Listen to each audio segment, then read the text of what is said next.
তোমার চা খাওয়ানি হয়েছে আমার মনে করো যে সময় শেষ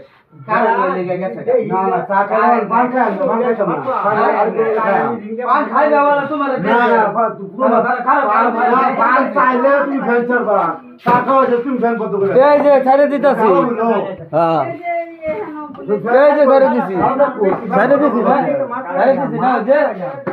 দেখ কেন খালি আলাপ করো